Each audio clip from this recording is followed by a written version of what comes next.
কিন্তু যারা মনে করেন নিউজ রুমে কাজ করে, আমি যদি আজকে বলি নাগরিক টিভির কথা বলি, বা যারা জার্নালিস্ট, যাদের একেবারে লিটারালি ফিল্ডে থেকে কাজ করতে হচ্ছে, তারা কি করবে? এক্স্যাক্টলি, তাদের তাদের আসলেই মানে বিশেষ করে জার্নালিজমের যে প্রফেশনটা, এটা খুবই স্ট্রেসফুল। এবং এই সময়টার জন্য মানে এই সময় কি সব সময় এরকম স্ট্রেসফুল ছিল, এখন দিন দিন আরো যেহেতু কম্পিটিশন, চ্যালেঞ্জ, কে কার আগে কি নিবে, কোনটা ফুটেজ দেখাবে, আরো চ্যালেঞ্জিং হয়ে গেছে। সো তাদের জন্য আসলে ওয়েলবিংটা ইনশিওর করাটা খুবই ডিফিকাল্ট। সো এখানে মাল্টিপল ফ্যাক্টর আসলে কাজ করে। তারা এক হচ্ছে, তারা তো নিজেদের, যেগুলো আমরা কিছুক্ষণ আগে আলোচনা করছিলাম, কিছু জিনিস আছে নিজেদের মধ্যে নিয়ন্ত্রণ করা যায়, তার আচার ব্যবহার বা ডিসিপ্লিনের জায়গাটা, যে কতটুকু দেখবে, কি করবে না করবে।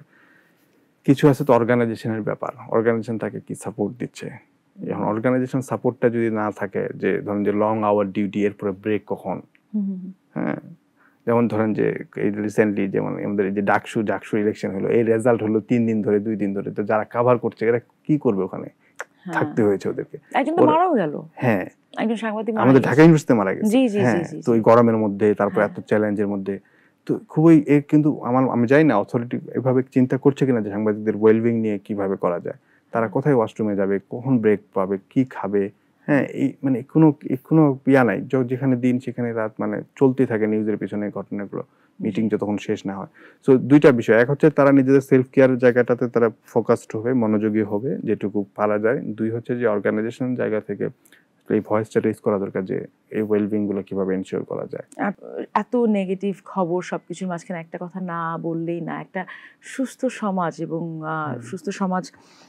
এবং ইতিবাচক ভূমিকা যদি আমরা সমাজে রাখতে চাই এবং গঠন করতে চাই, সেক্ষেত্রে আমাদের করণীয় কি হতে পারে, সেটি দিয়ে আমরা অ্যাকচুয়ালি শেষ করতে চাই অনুষ্ঠান। সমাজের পার্ট হিসেবে আমরা তো হিউম্যান নিয়ে কাজ করি, মানে একজন ব্যক্তি হিসেবে চিন্তা করি। সো আমরা ব্যক্তির সুস্থতাটা আগে নিশ্চিত করতে চাই। ব্যক্তি যদি সুস্থ থাকে, ভালো থাকে, সে সমাজে ইম্প্যাক্ট ফেলবে। হ্যাঁ, তো সেক্ষেত্রে আমরা ওই যে সোশ্যাল মিডিয়া বলি বা নিউজের ক্ষেত্রেই বলি, আমরা যদি পজিটিভিটি চর্চা করি, যেমন নিউজের ক্ষেত্রেও আমরা দেখা গেল যে এখন একটা আছে, শনিবারে বের হয় প্রথম আলো বা কিছু পত্রিকায়, যে ভালো খবর কিছু একটা আর কি। সো এখন সলিউশন ফোকাস জার্নালিজম বলে, যে কিছু কন্টেন্ট ক্রিয়েটর আছে বা জার্নালিস্ট আছে, একটা হাউস আছে, যারা কিনা প্রবলেমটা না কিভাবে সলিউশন হইলো, কোনো একটা কমপ্লেক্স সিচুয়েশন কিভাবে সলিউশন বের করলো কোনো ইয়াং গ্রুপ বা কোনো একটা দেশে, হ্যাঁ, সেগুলোকে হাইলাইট করে এবং সেগুলোকে মানে নিউজ আকারে দেখে। সবচেয়ে ইন্টারেস্টিং কি জানেন, এই যে আপনি যে কোনো একটা ভালো নিউজের কথা বলেন, একটা ভিউজ কম হয়, তো এটা কেউ দিতে চায় না বেশিরভাগ ক্ষেত্রে। হ্যাঁ, ওই যে নেগেটিভিটি বায়াসের জন্য আমাদের অটোমেটিক আমাদের একটা নেগেটিভিটি বায়াস আছে, আমরা নেগেটিভ জিনিসের দিকে একটু আগে চলে যাই। এটাও খুব আদিকাল থেকেই চলে আসতেছে, কারণ আপনাকে ওই শত্রুর হাত থেকে রক্ষার জন্য আপনার অ্যালার্ট থাকতে হয়, শত্রুকে কোন দিক দিয়ে আসতেছে, অ্যাটেনশনটা নেগেটিভের দিকে ছিল। সেই মেকানিজমটা এখনো আছে এবং ওইটা আসলে চেঞ্জ হয়নি। ওইটাকে চেঞ্জ করলে মনে হয় ভালো একটা, আমাদের ব্রেইন মেকানিজমের মধ্যে একটা মানে ভার্সন চেঞ্জ করা দরকার, আপডেট নেওয়া দরকার। তো এনিওয়ে, সো আমরা যদি বিয়াটা করি, যে পজিটিভ জিনিসগুলোকে একটু একটু করে ফোকাস করি, যেমন আমরা এই অনুষ্ঠানগুলো তো আগে ছিল না, এখন তো ইন্ট্রোডিউস হয়েছে, আমরা এগুলো নিয়ে কথা বলছি। হোপফুলি আরো অনেক চ্যানেল বা অনেক মানুষ এটা নিয়ে কথা বলবে। আমি গতকালকে বা তার আগের দিন IUB-তে এরকম এটা নিয়ে কথা বলছিলাম, তো অনেক মানুষ তার ওয়েলবিং, স্টাফদের ওয়েলবিং নিয়ে চিন্তা করছে। হ্যাঁ, তো এরকম প্রতিষ্ঠানগুলো চিন্তা করছে। এভাবে সমাজে আসলে এই অ্যাওয়ারনেসটা বা সুস্থতাটা ছড়িয়ে যাবে। সো আমরা যদি একটু একটু করে পজিটিভ জিনিসগুলোর দিকে ফোকাস করি ব্যক্তির পর্যায় থেকেই, হ্যাঁ, সেটা আসলে কালেকটিভলি একটা বড় জিনিস হিসেবে দেখা দিবে আর কি। জি, অ্যাবসলিউটলি। এবং সেক্ষেত্রে অ্যাকচুয়ালি আমি বলবো যে আপনি সবচেয়ে গুরুত্বপূর্ণ কথাটি বলেছেন, যে প্রত্যেকটি মানুষের আগে সবার আগে নিজের যত্ন নিতে হবে, এবং তখনই কালেকটিভলি অ্যাকচুয়ালি আমরা একটা ফল পেতে পারি।